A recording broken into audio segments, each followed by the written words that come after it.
And you are live. Okay, everybody, welcome to the House Education Committee on March 13th, 2025.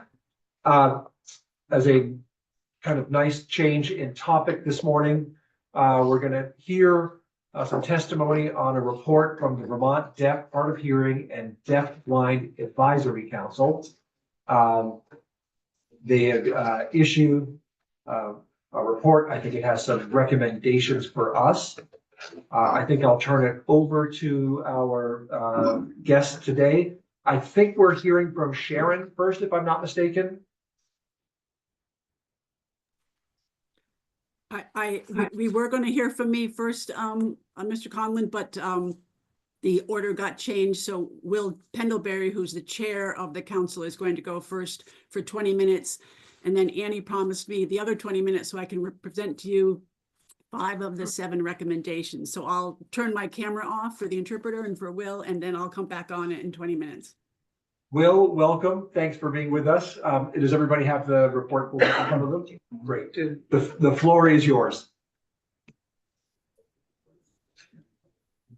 Thanks very much, everyone. So my name is Will Pendlebury, and I am currently the interim chair of the Vermont Council for the Deaf, Hard of Hearing, Deaf Blind. And I wanted to just mention that also we have a couple of interpreters who are working here with us today. So I am an ASL user, obviously, so I'm a deaf person. It's nice to be here with Sharon and with you all this morning. So my goal for today is really just to talk a little bit about the purpose and role of our council, kind of that 10,000-foot view, and then Sharon will talk through some of our specific recommendations around education. So our advisory council was established in 2016 under Act 107. And at that time, we were tasked with submitting a legislative report annually. And so you have the most recent iteration of that. I think we submitted that a month or so ago. And so hopefully you have access to that or have seen it already. Our council is made up of members from a variety of different walks of life and backgrounds. We have members who are themselves deaf, hard of hearing, deaf blind. We also have folks from the community, from the education sector. We have professional organizations represented as well. So it's a really broad group of people with a broad perspectives represented. We have a mission statement for the council, which states that the mission of our advisory council is that we would be shooting to improve the lives of Vermonters who are themselves deaf, hard of hearing, and deaf blind by recommending policy that encourages diversity, equity, and awareness of these populations as well as access. So the role of our council is to make those recommendations to the legislature and to the governor to help shape a policy and procedure to further our mission and our goals and to improve the quality of services and the quality of life for folks with any level of hearing loss in the state. We currently have a deaf director of services. Perhaps some of you know Laura Siegel. So that is a person we've got working with us on the council and within our state system. And so she's been doing a lot of work advocating and doing some good things on her front. We have our meetings about every 2 months. We have been mostly remote since COVID. Because we have members who come from all over the state, so remote has really just continued to serve us really well. I guess unless you have any questions, I mean, I'm happy to to turn it over at this point to Sharon to talk through some of those specific recommendations, which is really the meat of the report. Any questions from the committee at this point? No? Great. So, yes, happy to turn it over to Sharon for the specific recommendations in the report. Thank you, Will, and thank you for stepping into the leadership role, Will, on a last minute notice. Appreciate that. And thank you to the committee for taking the time to hear our testimony this morning. And so that I can address the legislative recommendations that the council voted on and endorsed at our December meeting. My name is Dr. Sharon Henry, and I have been a parent member of this council since it was formed in 2016. And I have also co-chaired the school age subcommittee since that time, along with Sherry Souza, who is a superintendent of Mountain View Supervisory Union. She had also been a former special ed director and a school principal, so she was a valuable co-chair with me and made leading that committee very easy. Prior to the council, I was involved in the Hearing Advisory Council at the State Health Department, which primarily focused on birth to 3. And I started that volunteer work in around 2004, 2005. I have a hearing loss. My son has a progressive hearing loss, which presented at birth. And I am also the daughter, the sister, the aunt, and the great aunt of family members who are deaf or hard of hearing. As you may know, the Austin School for the Deaf closed in 2014. And that school provided the umbrella under which the Vermont Center for Deaf and Hard of Hearing operated. And that Vermont Center provided the single point of entry where services for this population were coordinated over time, serving birth to 21. Losing both the school and the center has had a lasting and negative impacting on our community, which we are still struggling with. So in response to that closure, you helped us by establishing this council. So thank you very much. That was that was a legislative gift. And we need your help again to improve the situation, because things have not gone well for our students since the closure of 9 East in 2020. 9 East was the entity that took over services when the Austin School closed and the Vermont Center closed in 2014. So I'd like to use my time with this committee to ask for your help in supporting the 4 or 5 legislative steps that I'm going to talk about now. And I'm happy to take questions as I go through each legislative recommendation, or if you prefer, I can take questions at the end. How would you like to do this? If it's okay with you, I'll just look for hands as we go along if people have questions or need clarity on each topic. Otherwise, we'll just hold till the end.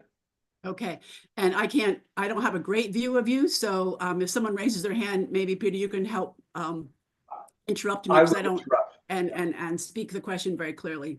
So in 2016, you gave us a legislative mandate to assess the services, resources, and opportunities available to the children in the state of Vermont who are deaf, hard of hearing, and deaf-blind.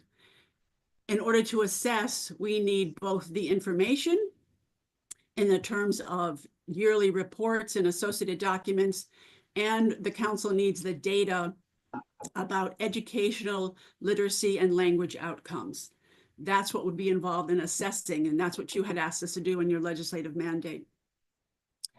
Last fall, Cassie Santos, who was the Agency of Education representative to our council, and she was also a member of our school age subcommittee. She's now the state director of special ed at the AOE.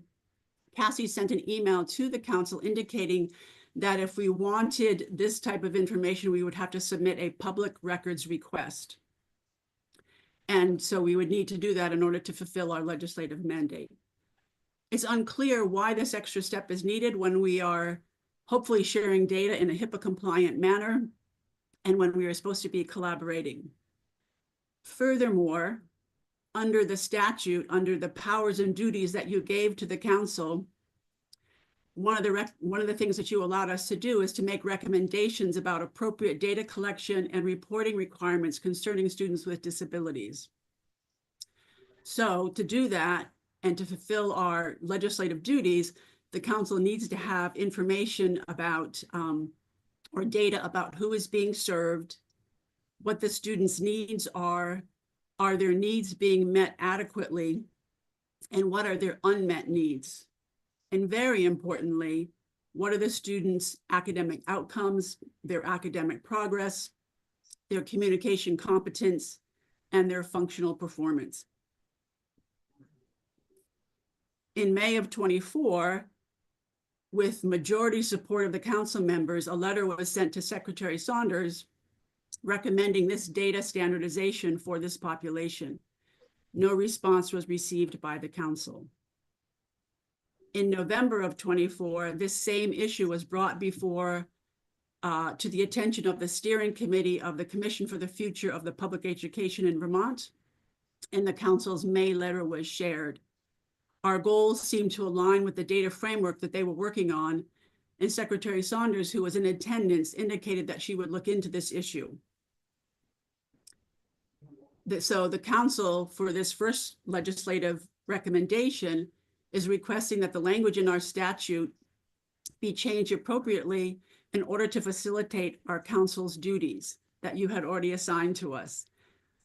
We need these reports, we need the associated documents, and we need the educational literacy and language outcomes. So that's the rationale for the first legislative ask. Any questions? I don't see any hands, but I don't have a great view. We're okay? I will take advantage of asking a question.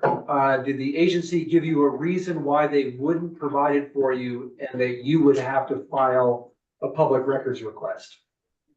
They did not. Okay. Thank you. Yep. Excuse me. Our second legislative ask relates to federal reporting requirements. So as I said, in order to assess, we need to know who is being served. This information also guides things such as workforce, resource allocation, et cetera, et cetera.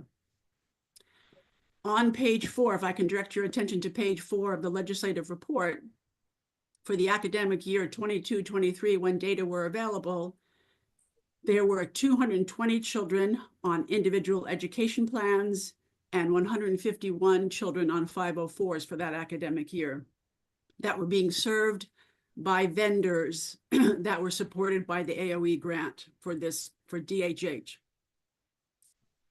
You may know that by federal law, the Agency for Education is required to report annually the number of students on individual education plans in various disability categories that are defined by the federal government. One of them, of course, is deaf, hard of hearing. So if you go to the Office of Special Education Programs website where the data are posted, for that same academic year where we had 220 children on IEPs, the AOE reported to the federal government that we had 61 students with a primary disability of DHH. So clearly this is a significant underreporting of the student count. And it's very concerning. And last night at midnight, when I checked the website, it is still up, surprisingly. The other years are equally underreported.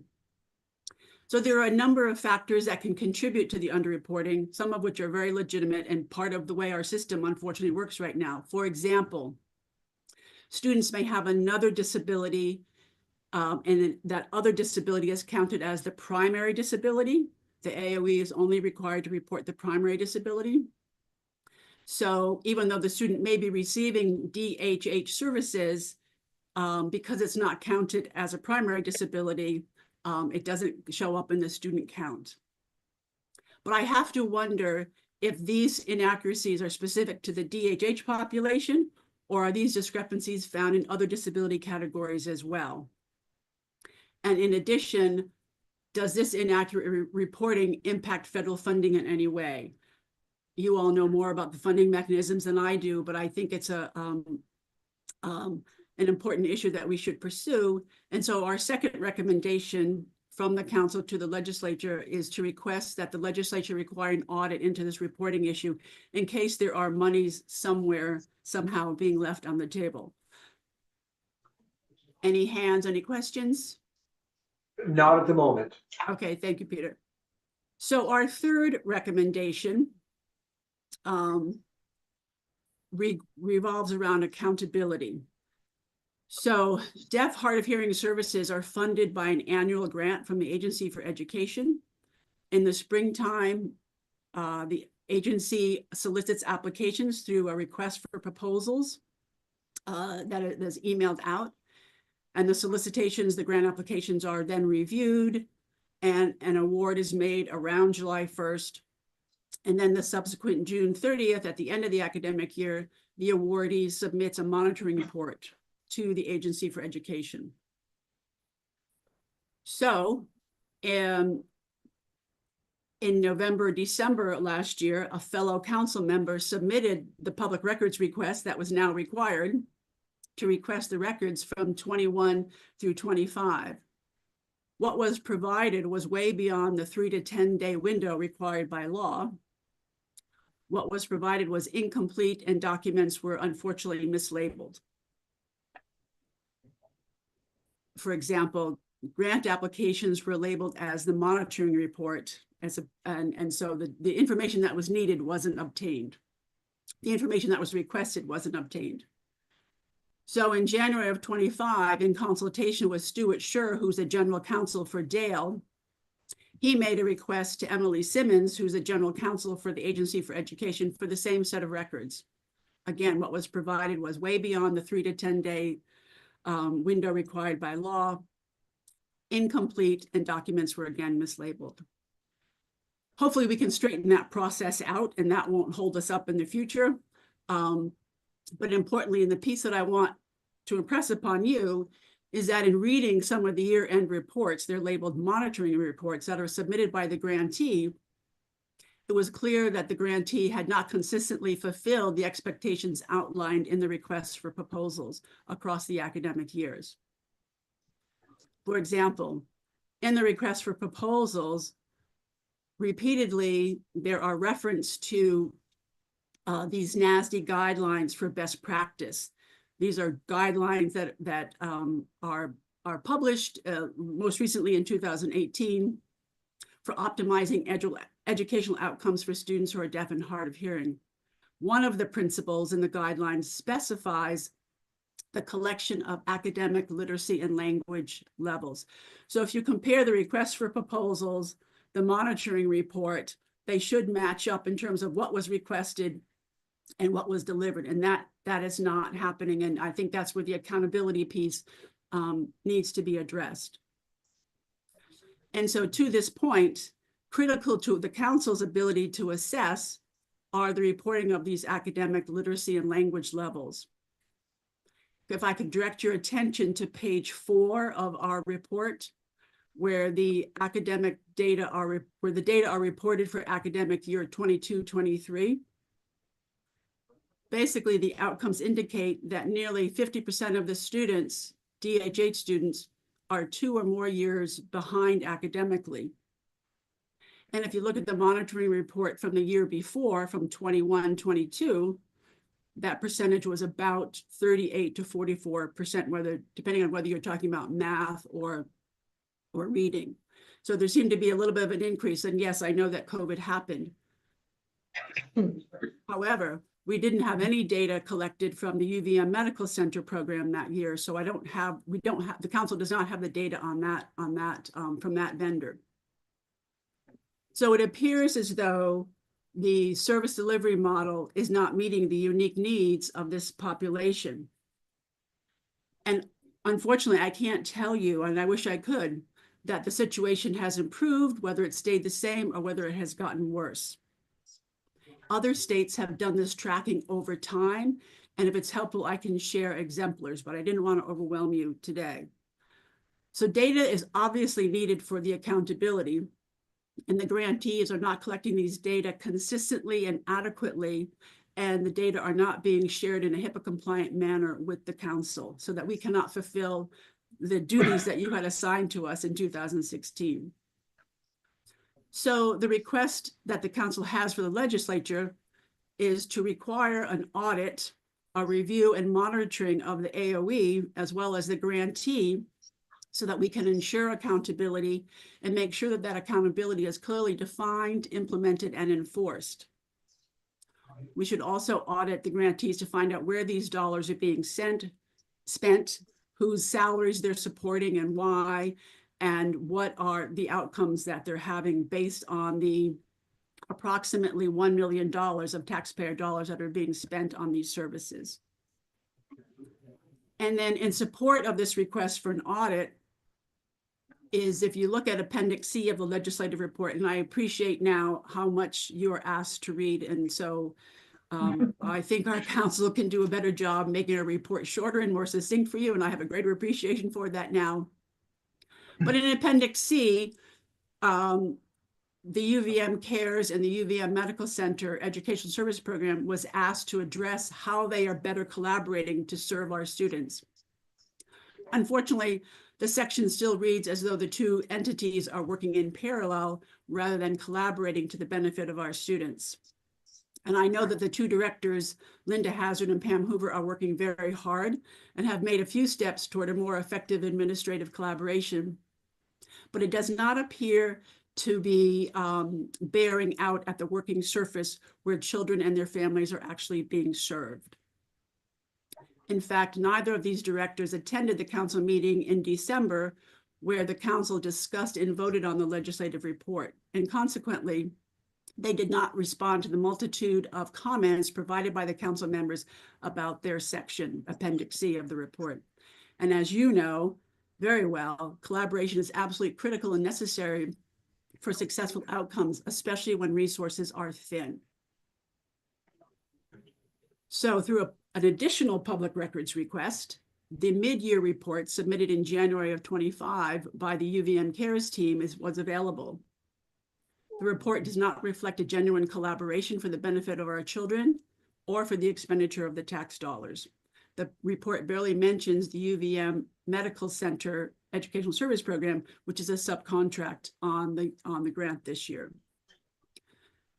So on a personal note, and I'll just make this very brief, it appears to me that the educational services for these students are much different. They're watered down and inconsistent compared to the services that my son received while he was going through his educational experience here in Vermont.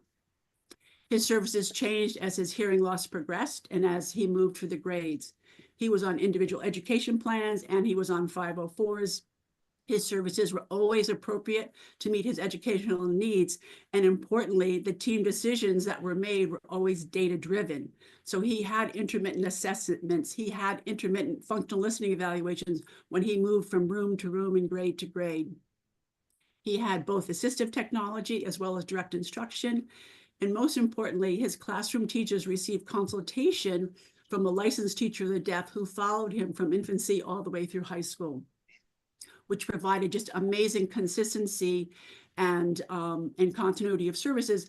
So she actually knew him and knew what would and would not work for him. The teacher of the deaf would go into the classroom and observe the classroom teacher in action to provide additional feedback to the teacher about how to best implement his accommodations when he was on a 504. And the best example I can give for you is one of the accommodations that many students have on their 504 is preferential seating. So my son was always seated right at the right side of the teacher and had the kids organized in circle time. And what did the teacher do? She held up the book to the left and projected her voice to the left so my son could not hear her at all. Yet, was she implementing the accommodation? Absolutely. He had preferential seating right on her right side. And if the teacher of the deaf had not been in the classroom observing her, that likely would have happened all year long. So that's an example of how the specialized training of a TOD interacting in the classroom can make a difference, because these kids develop these Swiss cheese type of deficits where these holes in their education develop and we're not sure when and where and how. And so we need that expertise in the classroom.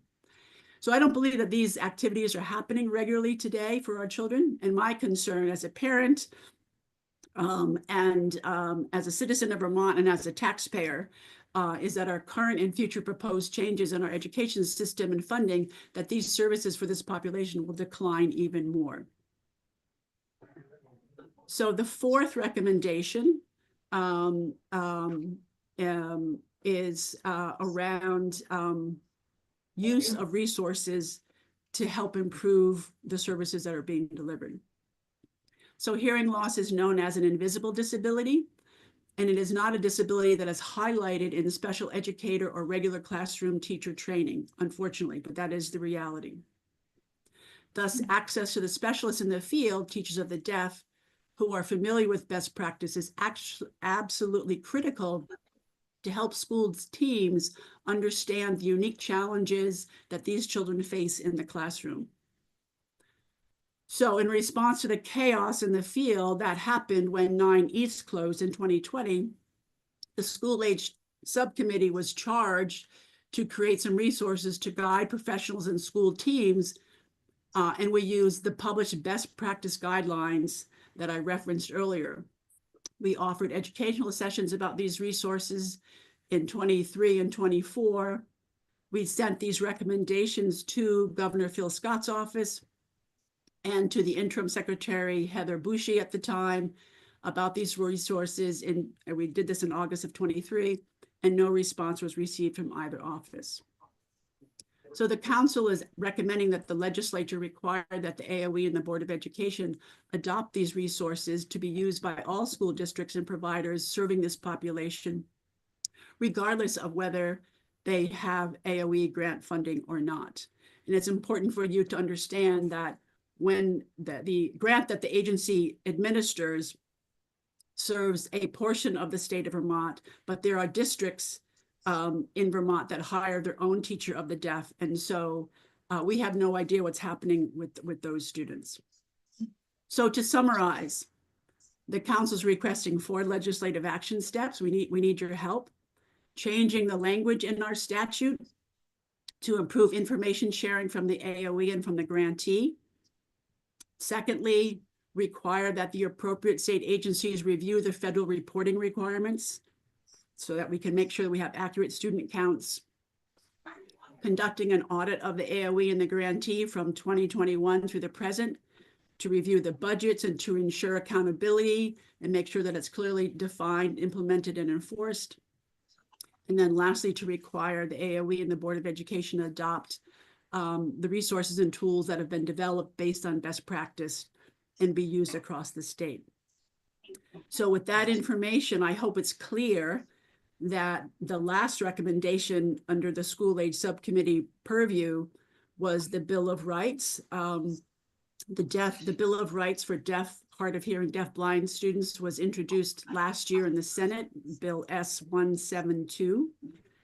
The bill was taken up by the Senate Education Committee, but the bill never made it out of committee. So hopefully the information that I have shared have made it clear that the bill needs to be reintroduced and given the proper time for consideration, vigorous discussion, and ultimately passed. I think it's one way to show that Vermont is taking education services for this population seriously. I want to thank Annie for such great coordination, and she has my contact information for any follow-up information, any documents that you may need in your deliberations. And thank you to the committee for allowing me to testify remotely, giving my extenuating circumstances. And lastly, a shout out to my co-chair, Sherry Souza, who helped us operate under open meeting law. So everything that I have said is documented in meeting minutes and in closed captioned transcripts of all the meetings that we held. So it's all publicly available and posted on the Dale website, thanks to Laura Siegel, who is our director of deaf, hard of hearing services in the state. There are 2 more recommendations, and I thought Will was going to address them, but I don't know, Will, well, let me just take questions on those 5 recommendations first, and then we can look at the other 2 with the time that we have left. I think I made it under 20 minutes, but I've lost track of the time, quite honestly. Thank you. Will, did you want to say something more? Go right ahead. Thanks. Very briefly, I can just just wanted to add. Go ahead, Crystal. Yeah, so we also have Pam Hoover and Linda Hazard who work at the two programs, so UVM Cares, and that they couldn't be, they were planning on coming today, but they were not able to come. So they are happy to be in touch with you to answer any questions specific to their program. And I just wanted to make sure that you were aware of that resource. So that's all I would say. I'm happy to answer any questions. Thank you very much. And thanks to all of you for the hard work that you have done, and that you came in with very specific recommendations for us. That's very helpful. I do have one question. Well, I have a number of questions, but when we say conduct an audit, I don't really know what that means. I mean, I sort of at a big scale know what that means, but who does the audit? What happens with the results of the audit? So I have a couple of thoughts there, Peter. One is, obviously, we have a state auditor here in Vermont, Doug Hoffer, which is one way to do an audit. Another way for the financial end of things, another way to do the audit would be to hire an external consultant. And of course, I realize that takes money, and this is a bad year to be asking for money. I appreciate that. However, the cost on the other end of these kids, and if, you know, if we're failing our kids now, how do they give back to society later on, right? So I think that Doug Hoffer would be one place to start. And then if an external consultant could be considered, that would be another place to go. So I think, you know, everyone is working incredibly hard, but somehow is still not being effective. So they need some help. And the question is, how do we get them the help? Yeah. Those are my two ideas. And I don't know what other legislative levers you have available to you, because I'm not a legislator, so I don't know all the tools in your toolbox. But maybe other people may have ideas. Thank you. I will just point out that the auditor is a separately elected office and works independent of us. However, we can certainly make requests. I just need to understand a little bit about kind of how things operate in this world. What is a vendor? I'm assuming that one applies to get a grant in order to hire services for a student who might be on one of these IEPs, and that those services are provided by a vendor. Is that accurate? That's right. That's right. And in this case, it would be someone who is licensed in the state of Vermont as a teacher of the deaf and hard of hearing, someone who's licensed as an audiologist, or someone who's licensed as a speech language pathologist. Those are the three common professional groups that work with the deaf, hard of hearing population. And if it's part of an IEP, why is there sort of a separate grant program when we don't do that for students with other disabilities? So I don't have the answer to the question, and you could ask people at the AOE, why was a service delivery model chosen to be one as technical assistance and consultation? I'm not so sure about that. The UVM Cares program, for example, has made it very clear that they do technical assistance and consultation. They don't do any direct service. In contrast, the University of Vermont Medical Center Educational Services Program offers all of those services and more. In addition, and those are the two major vendors who have, over the last 5 years, been supported by the Agency for Education grant. Again, there are other districts who hire their own TODs, their own SLPs, and those vendors contract directly with those school districts. Interesting. That means that probably one source of funding is not the education fund, and one source of funding, if you're going with just a traditional IEP, probably is. Yeah, so for students that are on 504s, of course, a lot of those students receive their support for their services would come through the grant, because they don't have access to the federal dollars, right? They're on 504s. And this grant funding tends to be federal dollars. Is that what I'm hearing? No, well, I'm not sure. It comes from the Agency for Education solicits, reviews, and administers the grant annually, whether it's coming in part through federal sources or all through Vermont taxpayer dollars. I've never drilled down to that level of specificity. Any other questions from the committee? This is Will. I would just also add here that the Agency of Education has a whole a bid process for these contracts that they have been doing for a number of years. And so the Vermont Center for the Deaf and Hard of Hearing under an Austin School, they got the award for a number of years, and they had consultants who worked with schools, the public schools, as well as the students at Austin School. And then as was mentioned, Vermont Center for Deaf and Hard of Hearing closed, and then 90s Network took over, and they were awarded the contract for a number of years, and then they closed. And so now other grantees have been awarded that contract. And each individual student is very different. Obviously, there's no one-size-fits-all program that can be assumed. So hearing loss looks like a lot of different things, and it affects students' ability to function in the classroom and to communicate in a number of different ways, and which is where the consultants, those positions come in handy. They can consult and provide advice around access, plus some other students have hearing loss, plus other disabilities that cause other barriers. And their IEP or 504 plan reflects their own unique needs, and it's really a very individualized sector. Thank you. I do want to be very realistic.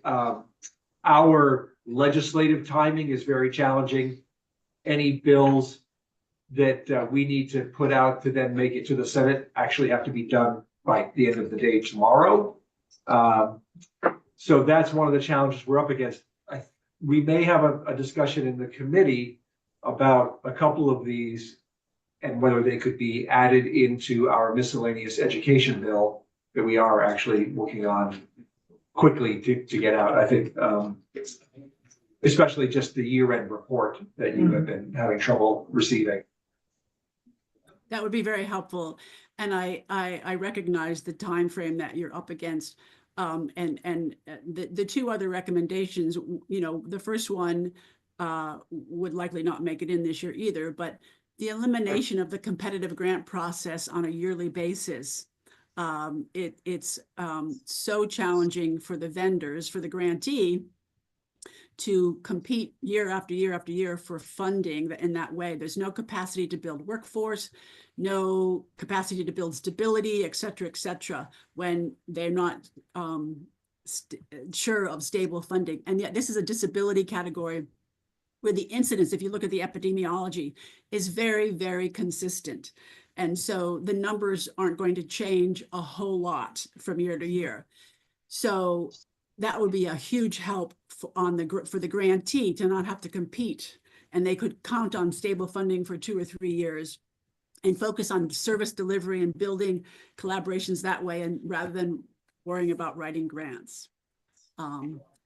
And this other recommendation, I think the council needs to do a whole lot more work to look at different service delivery models that might help solve some of these problems, and going back to the single point of entry, which is not how it's working right now, but it did under the Vermont Center and under 9 East. So anyway, I just wanted to address the other 2 recommendations, even though I know they're probably not actionable this time, but I just wanted to complete the circle on that. Yeah, great. Thank you very much. I mean, you are exposing us to a world that most of us have had no connection with, but obviously one very important. And so really appreciate the work of the council, and especially the subcommittee dealing with the educational issues and bringing these to our attention. Yeah. Well, thank you for continuing to advocate for our kids in Vermont. I know you have an incredibly tough job and you're stretched really thin. But, I think that we fail our kids long before they fail us. And I hope that we can keep up the good fight and make a few small steps in the right direction. So thank you for your service and your time and effort, and for listening. Great. Thank you again. Thank you. Thank you. And I would reiterate that thanks. as well as myself as the chair of the committee and on behalf of the whole committee, certainly reach out to us if you have any other questions, or any of the folks on the council are available. As we said, Cassie is our Agency of Education rep, so we're available to talk more. If you have other questions, certainly reach out. And if you have ways that for us, feedback about the report and how we can make the report better for you and more accessible for you, please let us know. We welcome your feedback. Okay. Okay, committee, we'll break for lunch, then we're on the floor.